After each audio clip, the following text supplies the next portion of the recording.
बहुत दिनों बाद फिर से शुरू हो गई है बारिश का सिलसिला। पता नहीं ये सिलसिला कब रुकेगी। बहुतों की तो जान ले ली, बहुतों को बेघर कर दिया, फिर भी जाकर के अभी तक ये कम नहीं हो रही है। खैर क्या कर सकते हैं, भगवान की मर्जी के सामने हम कुछ भी नहीं हैं। वो जो चाहेंगे वही होगा। हमारे बहुत सारे फ्रेंड मेरी कुकिंग वीडियोस को बहुत मिस कर रहे थे, कह रहे थे दीदी आजकल आप कुछ भी कुक करके नहीं दिखाती हैं।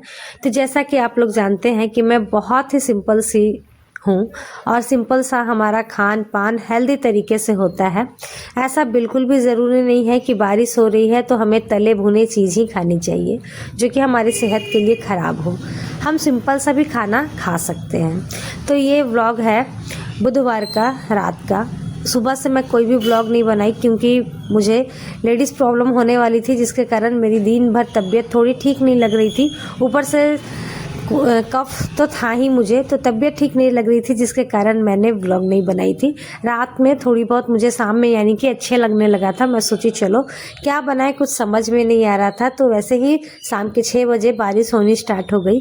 फिर मैं बोली चलो क्यों ना सत्तू का पराठा बना देते हैं। बहुत दिनों से मैं नहीं बनाई हूँ, जिसके लिए मैंने सबसे पहले यहाँ पर 2 बड़े साइज का प्याज ली, 1 लहसुन की कली ली, थोड़ा सा 1 इंच मान लीजिए अदरक ली हूँ, 3-4 हरी मिर्ची को चॉपर में चॉप कर ली। उसके बाद फिर यहाँ पर मैं डाल दी हूँ सरसों का तेल, क्योंकि सत्तू के पराठे में ना सरसों का तेल ही अच्छा लगता है खाने में, तो उसे ले ली हूँ। उसके बाद फिर यहाँ पर मैं डाल दे रही हूँ स्वाद अनुसार नमक। उसके बाद फिर जो मेरे पास सत्तू था, यानी कि बहुत सारे लोग बोलते दीदी सत्तू क्या होता है, तो जो रोस्टेड चना होता है उसे ही पीस करके आप सत्तू बना सकते हैं। ये बहुत ही हेल्दी होता है, वेट लॉस में ये बहुत काम करता है, साथ ही कॉन्स्टिपेशन के लिए भी ना ये बहुत लाभकारी है। चलिए ये तो रही इसके गुण। लिट्टी बना करके आप ना इसे बहुत दिनों तक रख सकते हैं स्टोर करके, मतलब 3 से 4 दिनों तक बिना पानी डाले अगर इसको बनाएंगे ना तो ये 3 से 4 दिन तक आराम से चलेगी। लेकिन बहुत सारे लोग ना सत्तू में पानी डाल देते हैं तो वो ना थोड़ा सा ख़राब हो जाता है, तो वो ज़्यादा दिन तक नहीं चलती है। हम लोग भी सत्तू में पानी डाल के नहीं बनाते हैं, तो 3 से 4 दिन तक इसे फ्रीज में रख करके खा भी लेते हैं। चलिए सत्तू डाल ली थी, उसके बाद फिर मैं डाल दी थी इसमें अजवाइन, उसके बाद फिर डाल दी थी काली मिर्च का पाउडर, और फिर जो मैं पिछले साल बनाई थी अचार तो उसका मसाला पड़ा हुआ था, एक्स्ट्रा बच गया था, तो मैं उसे ना एक डिब्बी में करके रख लेती हूँ। जब भी मुझे बनानी होती है ना सत्तू का पराठा तो मैं उसे डालती हूँ। उसके बाद फिर मैं डाल दी थी नींबू। इन सभी को अच्छे से दोनों हाथ से इस तरीके से कुछ मल मल के बहुत अच्छे से इसे ना मिक्स कर लेंगे। जितना अच्छे से मलेंगे ना उतने ही इसमें खुशबू आएगी और इसका स्वाद बढ़ेगा। धनिया की पत्ती होती तो फिर क्या कहने, इसका स्वाद और भी ज़्यादा इन्हेंस हो जाता है, क्योंकि धनिया की पत्ती तो करती ही है। हस्बैंड जी खाएं और खाकर बताएं कि बहुत अच्छा बना है, नमक भी परफेक्ट पड़ा है। मैं मेरी मम्मी को देखती थी, जैसे ही मसाला बनाती थी ना पापा को भी देती थी टेस्ट करने के लिए, और साथ ही खुद भी खाया करती थी। तो बस उसी चीज़ को मैं भी अपनाई हूँ कुछ इसी तरीके से। चलिए हमारा सत्तू का मसाला तो बन गया है, अब आटे की बारी है। तो यहाँ पर मैं ले ली हूँ गेहूँ का आटा, उसमें मैं डाल दी हूँ अजवाइन डालने के बाद इसमें मैं डाल दी हूँ स्वाद अनुसार नमक डालने के बाद अगर आप चाहते हैं कि रोटी एकदम सॉफ्ट सी बने तो आप ना दूध से गूंथिए आटे को, बहुत सॉफ्ट बनेगी।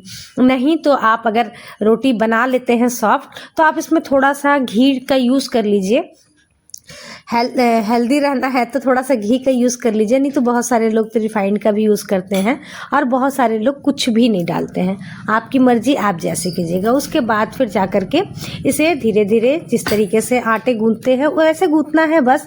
और अगर लिट्टी बनानी है तो इसका आटा थोड़ा टाइट रखना है, और पराठे बनाने हैं तो जैसे रोटी की हम लोग बनाते हैं ना, मतलब थोड़ा सा सॉफ्ट आटा लगाना है, बस वैसे ही करना है। तो यहाँ पर हमारा मसाला भी तैयार हो गया है, आटा भी तैयार हो गया है, और मैं यहाँ पर 1-2 पराठे सेक भी ली हूँ। लेकिन फिर भी चलिए आपको प्रोसेस बाय प्रोसेस बताते हैं। तो आटे के गोले को लेकर के कुछ इस तरीके के हाथ से कर लेनी है आपको। उसमें जितना आपको मसाला भरना है, बच्चों को देखिए कम पसंद आती है तो मैं उसमें कम मसाला डालती हूँ, हम दोनों के लिए ज़्यादा डालती हूँ क्योंकि हम लोगों को ये चीज़ें अच्छी लगती है। तो इसमें मैं ज़्यादा करके डाल दी हूँ क्योंकि हस्बैंड जी का पराठा बन रहा है, बच्चों का पराठा बन चुका है। तो बस कुछ इस तरीके से गोले को लॉक करेंगे, हाथों की मदद से इसे थोड़ा सा चपटा कर लेंगे, नहीं तो अगर डायरेक्ट करेंगे ना तो फटने का डर होता है। और अगर आपका आटा सॉफ्ट होगा तो बिल्कुल भी नहीं फटेगा, अच्छे से गूथा हुआ होगा तो बिल्कुल भी नहीं फटेगा। तो बस वैसे कर करके बेल लीजिए और बेलने के बाद इसे न घी में बनाइए। सत्तू का पराठा ना घी में और ज़्यादा अच्छा लगता है, या फिर आप सरसों के तेल में भी बना सकते हैं, आपकी मर्जी, आप जिसमें बनाएं। ऑलिव ऑयल भी यूज़ कर सकते हैं, रिफाइंड ना ही यूज़ करें तो ज़्यादा अच्छा है, लेकिन अब जब जिसके घर में वही खाया जाता है तो क्या कर सकते हैं। चलिए, ये तो हमारा पराठा भाई बन गया है। उसके बाद फिर मैं बना दी हूँ चाय, क्योंकि भाई मैं हूँ बिहारी, ये है बंगाली। बिहारियों का तो भाई सत्तू के पराठा के साथ चोखा, चटनी, अचार, ये सारी चीज़ें होती हैं, लेकिन बंगालियों में ना हर चीज़ में चाय होनी ही होनी चाहिए।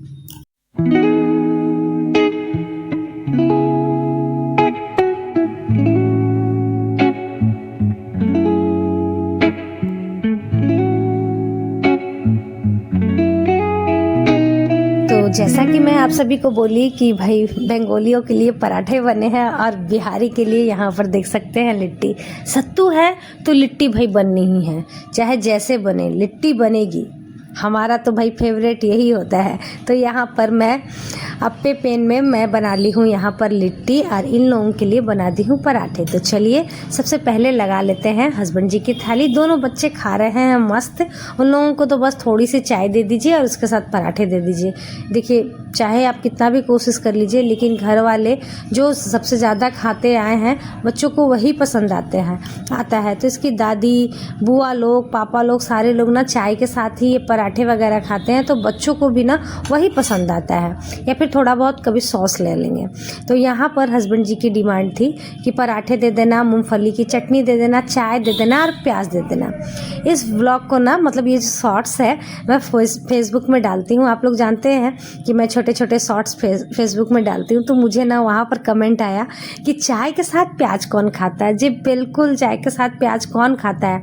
मेरे हस्बैंड खाते हैं। चाहे जितना भी मना कर लो, उन्हें चाय चाहिए ही चाहिए, मैं कुछ नहीं कर सकती। खैर चलिए आगे देखते हैं। और अभी जो देखा मैं लिट्टी, वो मेरा खाना था, 2 लिट्टी। देखिए मैं इतना ज़्यादा खाता हूँ और ये इतनी कम खाती है।